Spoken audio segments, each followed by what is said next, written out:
past 20 years, children have been disappearing from our town every single summer. They vanish without a trace. No signs of struggle, no evidence, no bodies. Not one child has ever been found. It's as if they simply evaporate. Naturally, people started coming up with theories. Some blamed serial kidnappers, others whispered about cults, and a few believed something far worse, something not entirely human. But most people blamed the lake. It sat deep in the woods, far from town, small, beautiful, almost too perfect. Its surface was always calm, like glass, reflecting the sky and trees as if nothing could ever disturb it. But there was one thing about it that never felt right. At the center, there was a current. People said there must be an underground river feeding into it, though no one had ever proven it. The police warned everyone to stay away and even installed a floating barrier right over the deepest part, where the pull felt strongest. Of course, we still went there. We loved that lake. The water was crystal clear, and the silence around it was almost unnatural. No fish, no birds, nothing. But that didn't stop us. We spent entire summer days there, leaving only when we were sunburned or when our parents lured us home with promises of ice cream. We were young, and we thought we were invincible. Years passed. We were finishing high school, getting ready to leave town for college. It felt like the end of something, so we decided to do one last thing before moving on. We were going to solve the disappearances. We saved up money and bought a few cheap trail cameras, the kind people use to watch wildlife. We placed them in the woods, in the exact spots where kids had last been seen.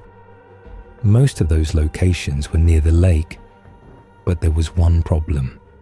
We couldn't properly monitor the center from the shore, so we decided we'd watch it ourselves.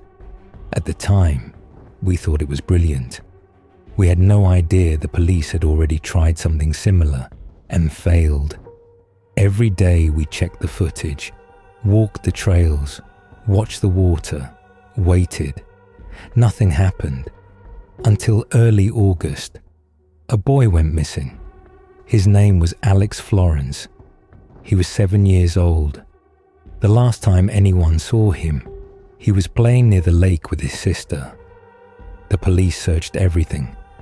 Cameras, the woods, the lake. Divers went down. Nothing. We reviewed our footage. Nothing. Except for one place we hadn't covered. The center of the lake. We decided to measure the depth.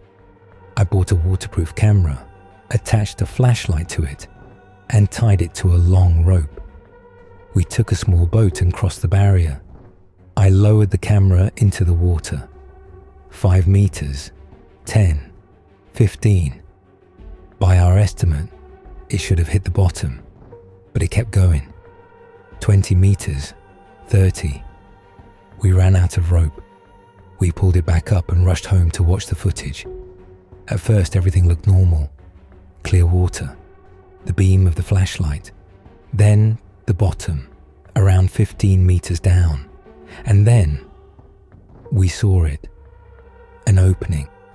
It opened and closed slowly, rhythmic, like a mouth. That was the current. And that was what pulled the camera inside. The camera was dragged through a narrow tunnel, wide enough for a child, but far too tight for an adult. The tunnel stretched for about 20 feet before opening into a massive underwater cavern. That's where we saw him. Alex. There was almost nothing left, just bones and scraps of clothing. Strange plant-like growths clung to him, moving slowly like tendrils.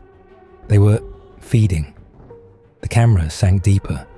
The bottom of the cavern was covered in bones, hundreds, maybe thousands, human, animal. We pulled the camera up immediately. We gave the footage to the police. The next summer, The lake was completely sealed off. We just wanted one last adventure. But what we saw down there, I will never forget.